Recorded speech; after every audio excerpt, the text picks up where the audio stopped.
Nous sommes Jeunes Noiristes, un média qui œuvre et promotionne le positif, mais surtout un groupe de jeunes qui portent et prônent un certain militantisme. Vu que un fameux écrivain eut à dire « Ceux qui vivent, ce sont ceux qui luttent ». Et justement, on a eu cesse de le dire. Seule la lutte libère. Voilà. Surtout quand nos rêves, nos droits et notre dignité et humanité sont sérieusement menacés. La lutte devient non un luxe ou facultatif, mais une obligation. Haïti, le Congo, la Palestine et la question de la lutte, de quoi s'agit-il? On est respect, salutations pour tout le monde, vous êtes sur JNMAC TV et vous suivez l'émission Ce qu'il s'agit. La lutte, c'est l'affrontement entre des personnes, des groupes ou même des idées vis-à-vis d'autres dans le but d'avoir gain d'une cause. Et pour aller plus loin dans notre sujet, on a choisi 3 cas délicats. Bon, 3 délicats cas. Premier cas, pour Haïti, il s'agit d'une crise qui n'est pas née de la dernière pluie, pas naturellement et pas sans l'aide de certains acteurs nationaux et internationaux. Oui, bien sûr. Dans l'espace de 3 ans, le pays a presque totalement basculé à un niveau catastrophique. Et même là, de le dire ainsi, c'est un euphémisme. Premièrement, l'un des artères nationales du pays donnant accès à plus de 3 départements est devenu zone de non-droit et hors de contrôle de l'État. Territoire perdu. On a le prix du carburant qui a augmenté à près de 400%, qui, on le rappelle bien sûr, est un produit transversal.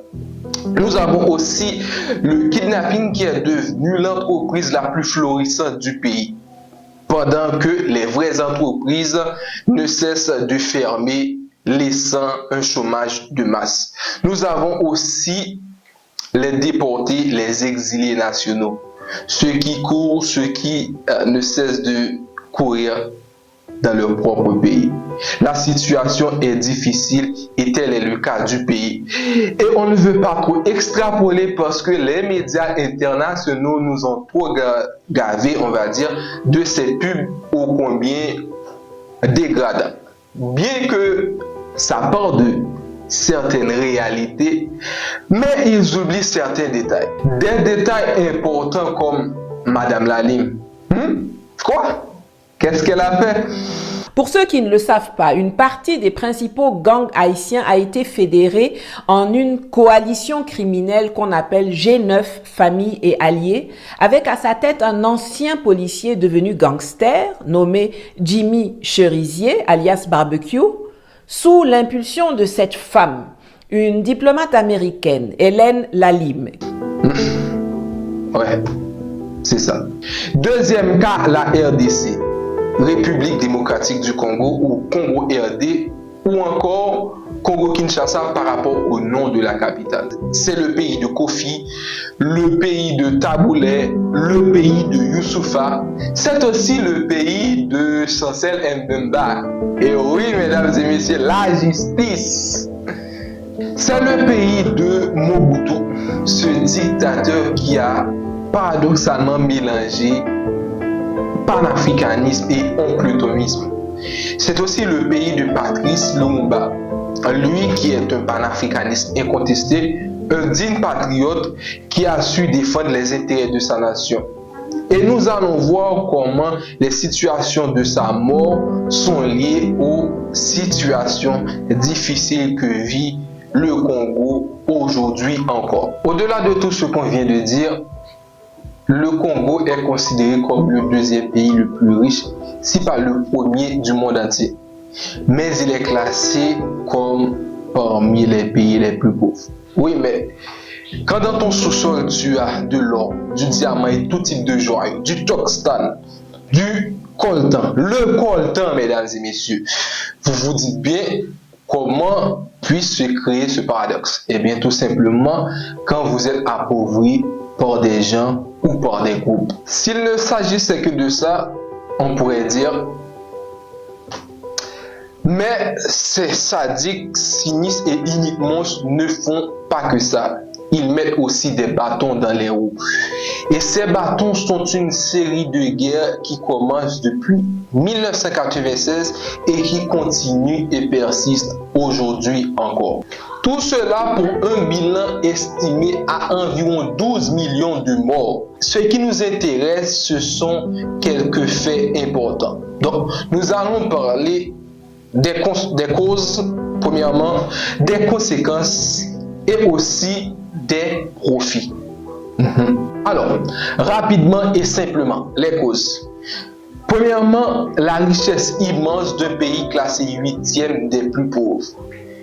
Les suites des guerres ethniques du Rwanda, la malhonnêteté des pays voisins et surtout, on pourrait le classer en tête de liste, l'avidité des multinationaux. Les conséquences. Pauvreté extrême malgré richesse immense. Exode forcé. Viol de masse. Un bilan évalué à 12 millions de morts. Indice de développement humain évalué à 0,14%. Et enfin, les profits. Premièrement, cela profite aux petits mesquins et apatrides du Congo, car sans l'aide de l'intérieur, l'extérieur ne pourrait être aussi efficace. Nous avons aussi les pays voisins, dont notamment le Rwanda, grand associé de pas mal de pays occidentaux. Mais il est aussi le support, le plus grand sponsor des milices terroristes comme le FDLR et le M23, qui sont les principaux acteurs ou figures du génocide. Et pour finir, nous avons aussi et surtout les multinationaux qui sont les protégés des pays occidentaux. Et pour vous parler de multinationaux et du profit et de l'enjeu économique de ce génocide, nous n'avons qu'à prendre avec vous quelques détails et chiffres importants. Par exemple, nous avons Apple pour le premier trimestre 2024 qui a fait un chiffre d'affaires de 119,58 milliards. Google, 169 milliards. Nous avons Tesla, 96 milliards. Canon, 57 milliards. Sony, 25,9 milliards. Bayer, je ne sais pas, 45 milliards de chiffre de profit. Samsung, environ 67 milliards. Huawei, 4,2 milliards. Ça, ce sont les chiffres du premier trimestre, chiffre d'affaires du premier trimestre 2024, ça seulement. Je te demande pardon. Et imaginez à quel point le coltan est important pour toutes ces entreprises. Troisième cas, la Palestine. Pour plus d'infos, vous n'avez qu'à faire vos propres recherches à tête reposée et sans préjugés pour avoir un meilleur avis de cela. Et donc, ce qui se passe là-bas, plus précisément à Gaza, alors, selon votre niveau de sensibilité, d'humanité et de valeur, on vous laissera le qualifier comme vous l'attendez. Pour beaucoup de monde, cela commence le 7 octobre 2023. Pour d'autres, c'est une autre affaire.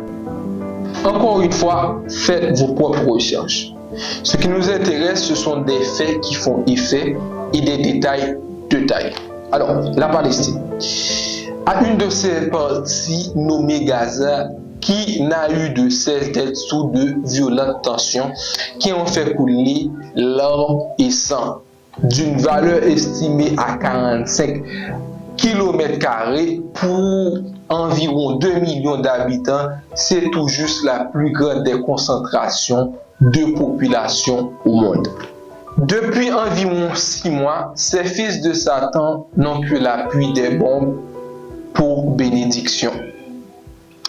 Ce qui a déjà fait pas moins, on va dire, pas moins de 30 000 morts, dont la majorité sont, il est à noter, des enfants et des bébés. Les écoles sont fermées, les gens mangent de la nourriture destinée au bétail, sans abri, sans eau potable, sans dispositif d'hygiène, surtout sans aucune vraie aide ni de velléité de la communauté internationale. Alors la lutte et ces trois cas délicats que nous venons de vous présenter, de quoi s'agit-il vraiment et que devons-nous retenir? Premièrement, il faut savoir que ces adversaires qui pour la plupart se ressemblent et s'assemblent sont des lâches, sont animés d'un certain pilatisme effréné et veulent toujours s'ériger en acteur principal de l'histoire, pour ne pas dire en héros de l'histoire. Haïti. Les gangs qui font vivre ensemble la terreur avec la population ont été fédérés par une représentante de l'ONU.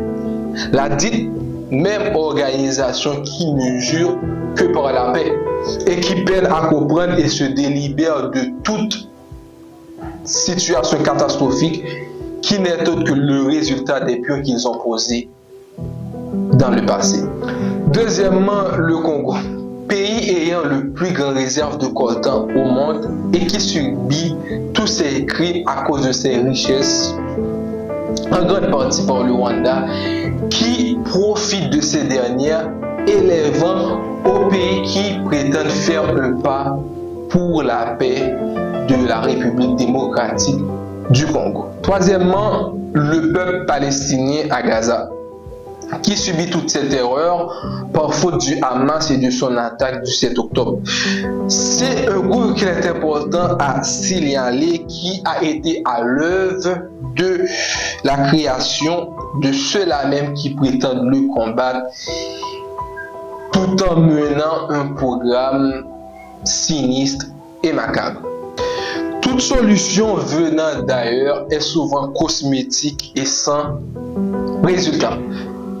Encore une fois, la Palestine et le peuple gazaoui, vous allez voir que la communauté internationale se tue, laissant cette population sans abri se débattre toute seule et mener une lutte qui semble ne pas pouvoir gagner. En proposant des aides minuscules par-ci par-là, parachutant quelques miettes, mais sans dire les vrais termes et faire les vraies choses, en commençant par un vrai cessez-le-feu inconditionnel.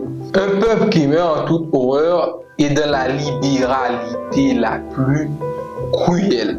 Nous avons le Congo qui subit tous ces crimes pendant des années et l'ONU, avec sa mission, la MONUSCO, qui a dépensé des milliards de dollars de sa mission, qui n'a été utile en rien sinon que dépenser des sommes exorbitantes pour des résultats nuls et catastrophiques. Nous avons Haïti dans tous ces problèmes qui, on le rappelle, est par faute des nations, mais aussi de la communauté internationale.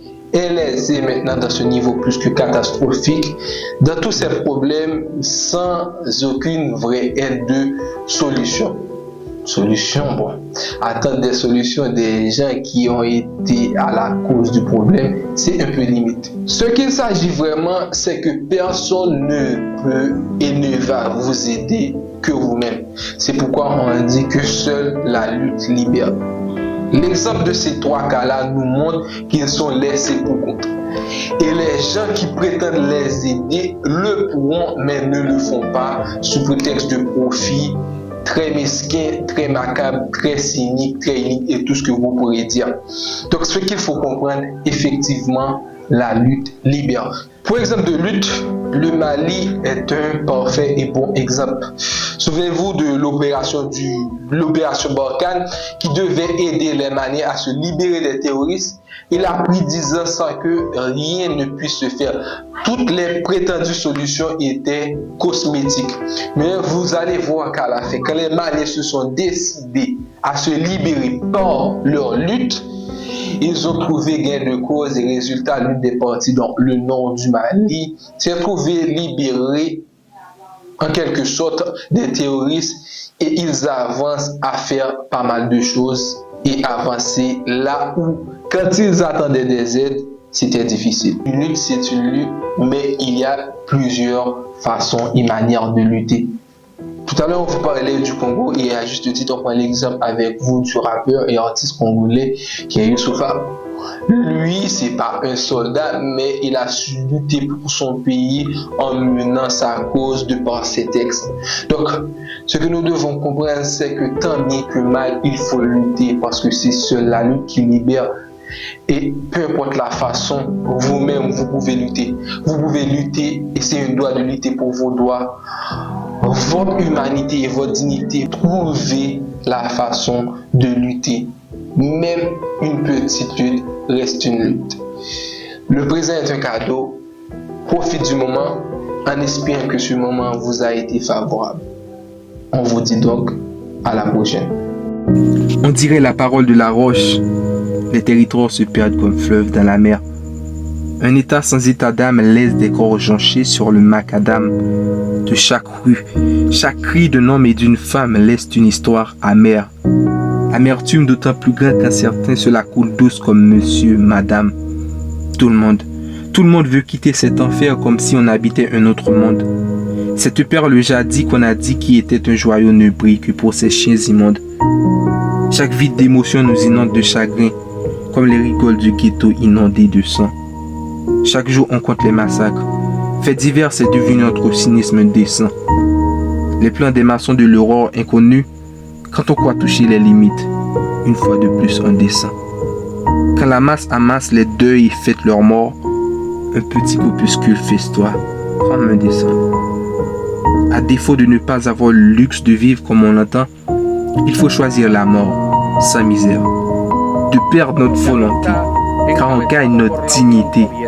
Seule la lutte libère. À défaut de ne pas avoir le luxe de vivre comme on l'entend, il faut choisir la mort, sans misère. De perdre notre volonté, car on gagne notre dignité. Seule la lutte libère. L'esclave qui n'est pas capable d'assumer sa révolte ne mérite pas que l'on s'apitoie sur son sort. Cet esclave répondra seul de son malheur s'il se fait des illusions sur la condescendance suspecte d'un maître qui prétend l'affranchir. Seule la lutte libère.